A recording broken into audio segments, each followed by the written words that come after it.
Sometimes we think that your personal preferences are not beloved to you. Or sometimes we think that your personal preferences are not allowed to you because you do not believe that you are worthy of choosing your personal preferences.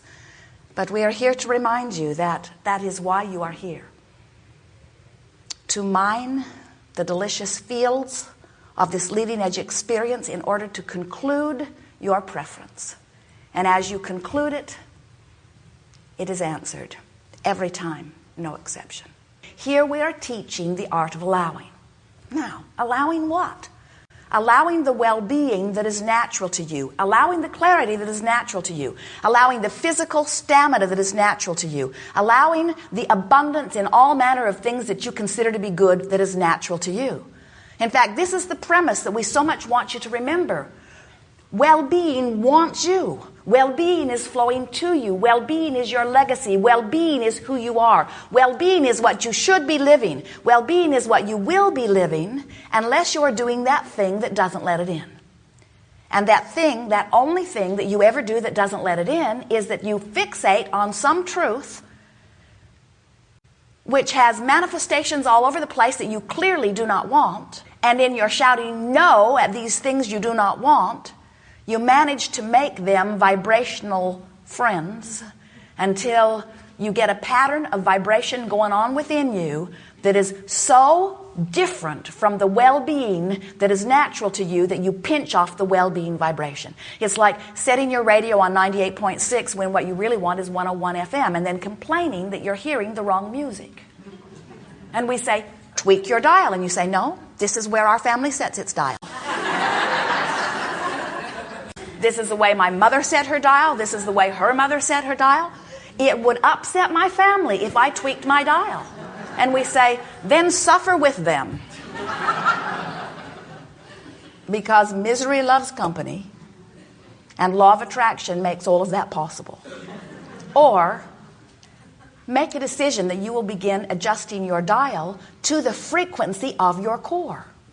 You see.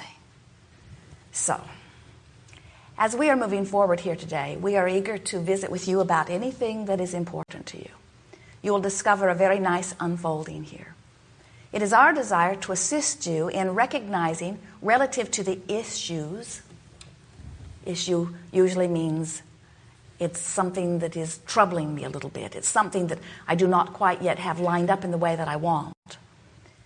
We're happy to visit with you about those issues, but you will notice that we are not too eager to spend too much time reactivating within you the vibration that disallows what you really want. In other words, we want to help you get onto vibrational frequencies of your own desire. And in order to do that, while we may briefly stir up or poke at you with a stick those things that you do not want, just to discern clarity about what is wanted, we are wanting to assist you in turning your attention toward what is wanted as quickly as possible. But in this art of allowing, we have to remind you of something that many of you have forgotten. And that is, you don't have to take a subject that has been troubling you, like not enough money, or like bodily condition that does not please you. You don't have to take a subject like that and force yourself into vibrational compliance. In other words, you don't have to take something that you really, really feel strongly one way about and begin feeling really, really strongly an opposite way about. Not only do you not have to, that's a hard thing to do because the law of attraction doesn't assist you in those different thoughts. But you do have to stop activating the vibration that is keeping you from what you want. In other words, we want you, as you begin to contemplate this idea of discovering and practicing and fine-tuning and becoming experts at the art of allowing, we want you to realize that what it really requires is very simple. Just a relaxing and allowing the well-being that would be there if you weren't doing that thing that isn't letting it in. There's not a tug of war between good and evil because there is no source of evil. There is only a source of well-being which you are allowing or not.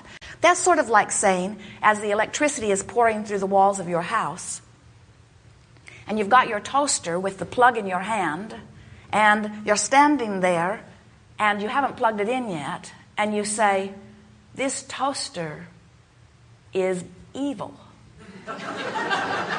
because it will not toast my bread. And we say, plug it in. My mother doesn't plug her toaster in. Her mother doesn't plug her toaster in. Something's wrong with this toaster. It has gone over to the dark side.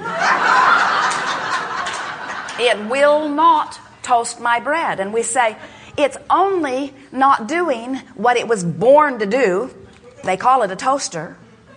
Because it is not connected to the stream that makes it so. And you are the same way. If you are not allowing a full connection to the energy stream, then you're not thriving in the way you are meant to thrive. But it is not because you are evil, it is because you're not plugged in. And so the art of allowing is just finding techniques that allow you to relax and allow the well-being. We don't want you to look at some situation that is happening somewhere on the planet, maybe even in your own home or office, and see something that is really upsetting to you, and then try to work it around in your mind to make it good when it clearly feels bad to you. What we are wanting you to do is choose any one of another millions of subjects that feel good now. You don't have to go fix that thing that is broken. And in fact, when you try, you usually only hold yourself longer out of vibrational harmony with the energy of well-being.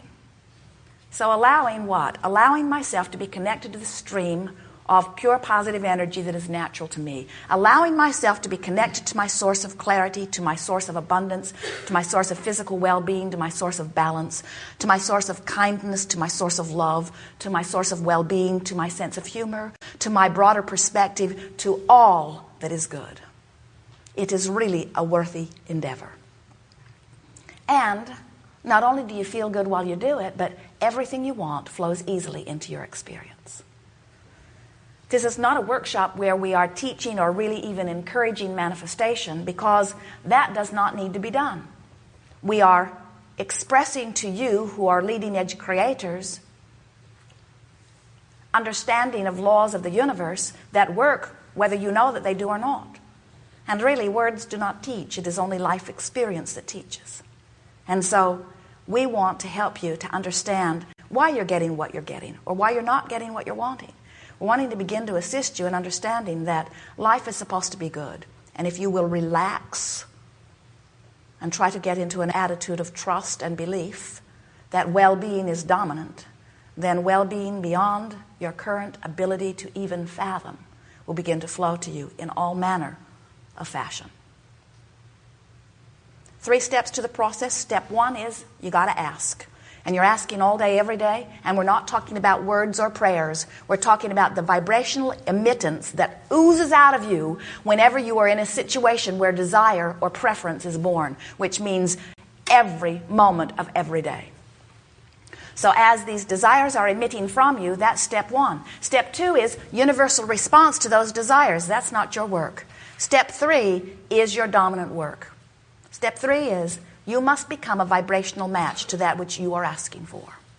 As we watch so many of our physical friends, we notice that instead of working to hold themselves in vibrational compliance with their own desires, maybe because of insecurity, there are a number of reasons, instead they are looking around at what the world is doing and trying to line up with what most are doing.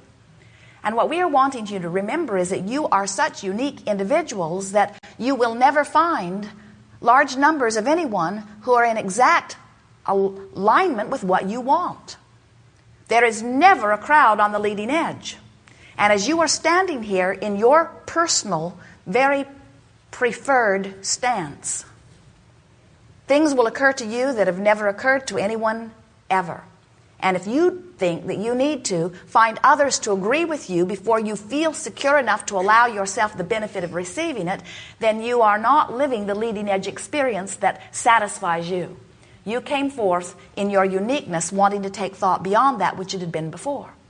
So in that light, and for endless other reasons, it is our desire that you begin to make a decision that goes something like, No longer am I going to take some sort of score or poll about everybody in my family or everybody in my community or everybody in my religion or everybody in my political party or everybody in my nation or everybody in this world. I am no longer going to try to get everybody's opinion before I make a decision about what I want. It's too time-consuming. And I get lost in the process of it. I'm no longer going to try to sort out every possible thought. Instead, I'm going to let my well-being, the stream that flows forth from within me, be my guiding light. I'm going to start making my decisions based upon how they feel. I'm going to feel my way. Jerry sat yesterday in the motor coach in Tampa, watching a squirrel joyously leaping from tree to tree, from branch to branch. The dance he was doing was joy-based, you could tell. And then Jerry watched him as he was gathering nuts. And Jerry said to us, how is it that the squirrel knows about the nut gathering thing? Is he born knowing, sort of pre-programmed? And we said, the squirrel's broader perspective knows how the squirrel and the nuts fit into the broader scheme. The squirrel's broader perspective has a keen eye on how it all works and joyously envisions the happy outcome for the squirrel. The squirrel is not thinking about nuts. The squirrel is tuned to its joy factor. So as the squirrel follows its bliss, it aligns with the consciousness that encourages the gathering of nuts. The squirrel does not ask why.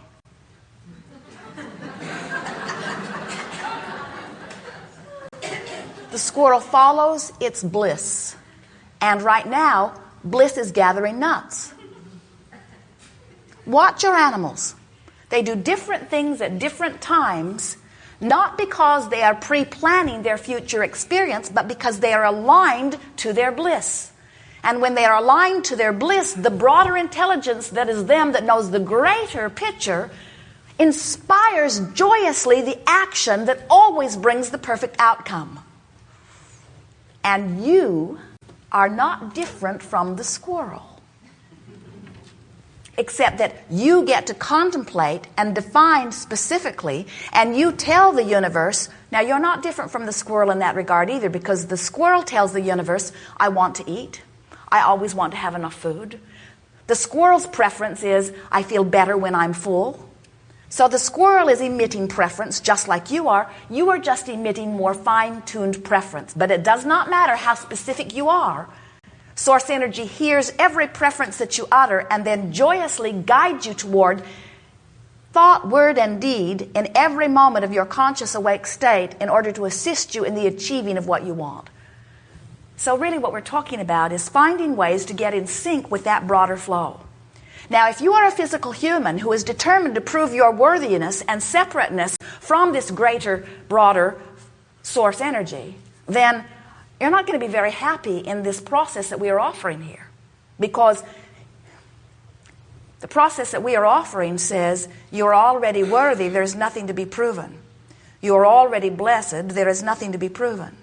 You are creative genius here wanting the joyous experience of expansion. There are many humans who think that they are separate from that source, who want, in their separateness, to prove their worthiness. Ah, what a trap. Because the very worthiness that they seek is connected to the source that is them. So you cannot separate from who you are and achieve it. You cannot separate from who you are anyway. Not really. You can pinch yourself off from it pretty good and feel lousy. But it's always there for you in any change of thought. So today we will be talking about endless ways that you can change the vibration of your now in order to line up with the source that is you. And when you do that, well-being is your experience. You are ready to go, aren't you? Chomping at the bit. Wild horses pulling at the reins.